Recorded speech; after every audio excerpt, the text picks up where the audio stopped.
انسانیت کی ابتدا کیسے ہوئی؟ انسان کا مقصد آخر ہے کیا؟ یہ وہ سوالات ہیں جو شاید ہر انسان کبھی نہ کبھی خود سے پوچھتا ہے، اور ان سب کا سرا ایک کہانی سے جڑا ہے۔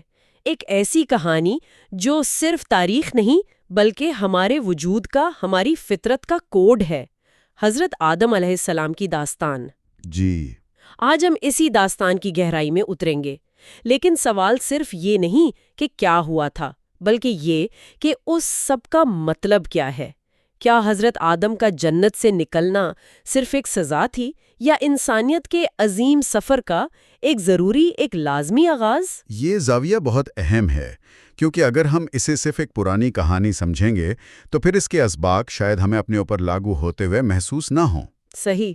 لیکن اگر ہم اسے انسانی نفسیات کا ایک نقشہ سمجھیں تو ہر موڑ پر، ہر واقعے میں ہمیں اپنی شخصیت کا کوئی نہ کوئی عکس نظر آئے گا۔ واہ! یہ عاجزی اور تکبر، غلطی اور توبہ، سکون اور آزمائش، یہ سب ہماری اپنی اندرونی کشمکش کی کہانی ہے۔ تو آئیے اسی نقطۂ نظر سے شروع کرتے، اس عظیم اعلان سے، جب اللہ تعالیٰ نے فرشتوں کے سامنے کہا، میں زمین میں ایک خلیفہ بنانے والا ہوں۔ جی، یہ صرف ایک نئی مخلوق بنانے کا اعلان نہیں تھا، اس میں کچھ بہت بڑا تھا۔ یہ خلیفہ کا لفظ، اس کا اصل مطلب کیا ہے؟ یہ بہت اہم نکتہ ہے۔ دیکھیے، خلیفہ کا ترجمہ اکثر جانشین یا حاکم کر دیا جاتا ہے، ہاں، یہی سنا ہے۔ لیکن اس کا اصل مفہوم اس سے کہیں زیادہ گہرا ہے۔ یہ امین، یا جسے کہہ لیں سٹوورڈ، کے زیادہ قریب ہے۔ اچھا۔ یعنی ایک ایسی مخلوق جسے زمین کے وسائل اور معاملات ایک امانت کے طور پر دیے جا رہے ہیں، اوکے۔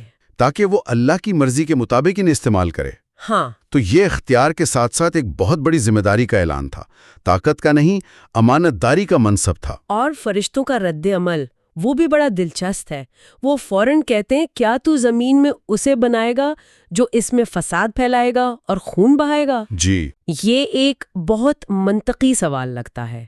وہ یہ سوال کیوں پوچھتے ہیں؟ کیا انہیں انسان کی فطرت کا کوئی اندازہ تھا؟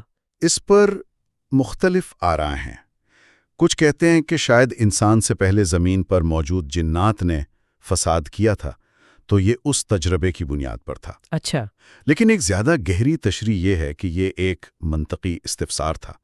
فرشتے یہ سمجھ رہے تھے کہ جس مخلوق کو اختیار یعنی فری ول دی جا رہی ہے، ہاں۔ اس کے پاس غلطی کرنے کی صلاحیت بھی ہوگی، اور فساد اور خون ریزی اسی آزاد مرضی کے غلط استعمال کا نتیجہ ہو سکتے ہیں۔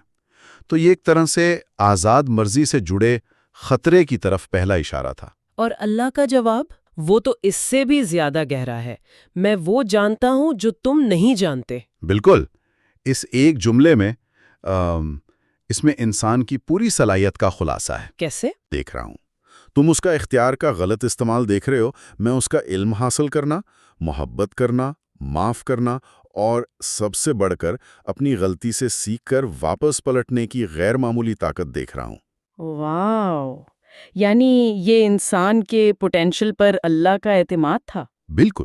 اور پھر تخلیق کا عمل، مٹی سے ایک انتہائی عام، ایک سادہ مادہ، یہ بات ہی اپنے اندر ایک سبق رکھتی ہے نا؟ جی بالکل۔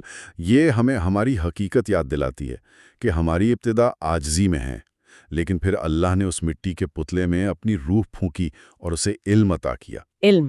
جی، علم۔ یہی وہ چیز ہے جو ہمیں معزز بناتی ہے، ہمارا مادہ نہیں بلکہ ہمارے اندر موجود الہی جوہر اور علم۔ اور اسی علم کی بنیاد پر پہلا بڑا امتحان ہوتا ہے، سجدے کا حکم۔ جی، سجدے کا حکم۔ تمام فرشتوں کو حضرت آدم کے آگے سجدہ کرنے کا حکم دیا جاتا ہے، اور یہ واضح ہے کہ یہ سجدہ عبادت کا نہیں، احترام کا تھا۔ بالکل۔ یہ علم اور شعور کا احترام تھا، یہ اس بات کا اعتراف تھا کہ اللہ نے اس نئی مخلوق کو ایک ایسی صلاحیت دی ہے جو فرشتوں کے پاس بھی اس طرح نہیں تھی، یعنی علم اسماء، چیزوں کی حقیقت اور ان کے ناموں کا علم۔ اور پھر کہانی میں وہ کردار داخل ہوتا ہے جو اس پوری کشمکش کی بنیاد ہے، ابلیس۔ سب سجدہ کرتے ہیں مگر وہ انکار کر دیتا ہے۔ جی۔ کیا یہ صرف تکبر تھا یا اس میں کوئی منطقی غلطی بھی تھی؟ یہ بہترین سوال ہے۔ اس کا جواب اس کے اپنے الفاظ میں ہے۔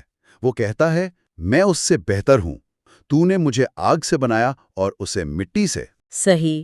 یہاں صرف تکبر نہیں ہے بلکہ ایک جسے ہم کہہ سکتے ہیں اوریجن بائس، یہ ماننا کہ آپ کی ابتدا، آپ کا اوریجن آپ کو فطری طور پر برتر بناتا ہے۔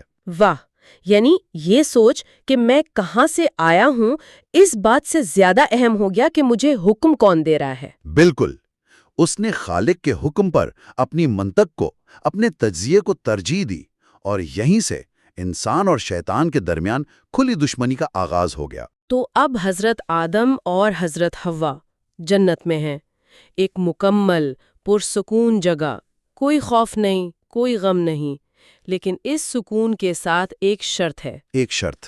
اس درخت کے قریب مت جانا۔ یہ ایک درخت ہی کیوں؟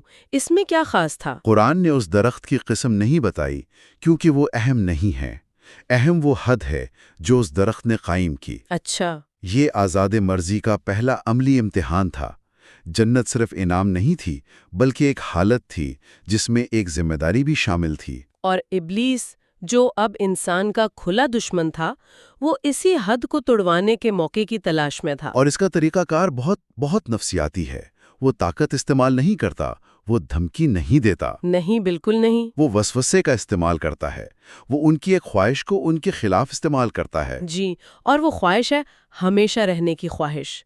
وہ کہتا ہے، کیا میں تمہیں ہمیشگی کا درخت اور ایسی بادشاہی نہ بتاؤں جو کبھی پرانی نہ ہو؟ یعنی وہ نافرمانی کو ایک بہت بڑے فائدے کے طور پہ پیش کر رہا ہے۔ بالکل، اس کی مثال بالکل ایک کلک بیٹ اشتہار کی طرح ہے۔ یہ ایک چیز کھا لیں اور ہمیشہ جوان رہیں۔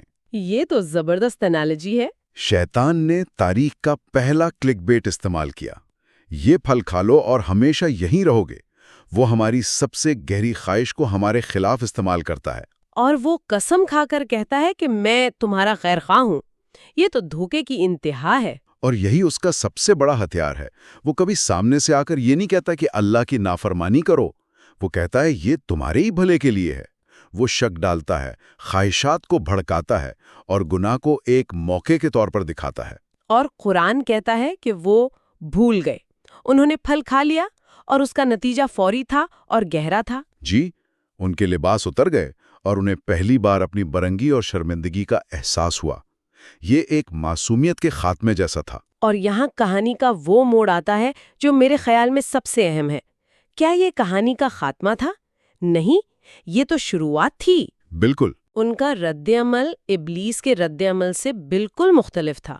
ابلیس نے الزام اللہ پر ڈالا کہ تو نے مجھے گمراہ کیا، لیکن آدم اور حوا نے کیا کیا؟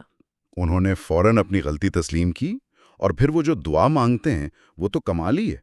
اس میں کوئی بہانہ نہیں، کوئی الزام تراشی نہیں، سیدھا سیدھا اپنی غلطی کا اعتراف ہے۔ اے ہمارے رب، ہم نے اپنی جانوں پر ظلم کیا۔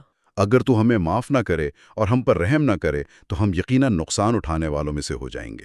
یہ دعا، یہ انسانیت کے لیے ایک تحفہ ہے۔ یہ ہمیں سکھاتی ہے کہ جب ہم گریں تو اٹھنا کیسے ہے۔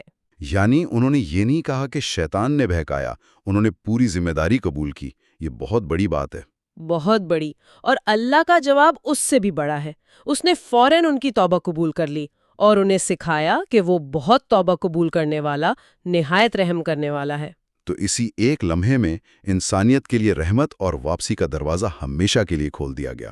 جی، یہ اصول قائم ہو گیا کہ انسان کی عظمت غلطی نہ کرنے میں نہیں بلکہ غلطی کے بعد پلٹ آنے میں ہے۔ تو جنت سے نکلنا صرف سزا نہیں تھی، بلکہ ایک تعلیم بھی تھی۔ بالکل، یہ ناکامی کی نہیں، یہ بحالی کی، ریزیلینس کی کہانی ہے۔ شاید زمین پر خلیفہ بننے کے لیے یہ تجربہ ضروری تھا۔ جنت میں رہتے ہوئے وہ رحمت اور معافی کی گہرائی کو کبھی اس طرح محسوس نہیں کر سکتے تھے، صحیح، جس طرح غلطی کرنے اور معافی پانے کے بعد کر سکتے تھے۔ اس تجربے نے انہیں وہ حکمت دی جو زمین پر ان کی رہنمائی کے لیے ضروری تھی۔ اور پھر زمین پر اترنے کا حکم آتا ہے، تم سب یہاں سے اتر جاؤ، تم ایک دوسرے کے دشمن ہو گئے۔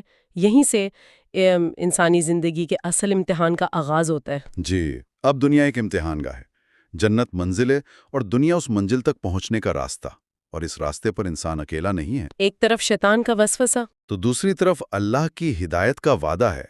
اللہ نے فرمایا کہ جب میری طرف سے تمہارے پاس ہدایت پہنچے تو جو میری ہدایت کی پیروی کرے گا اسے نہ کوئی خوف ہوگا اور نہ وہ غمگین ہوگا۔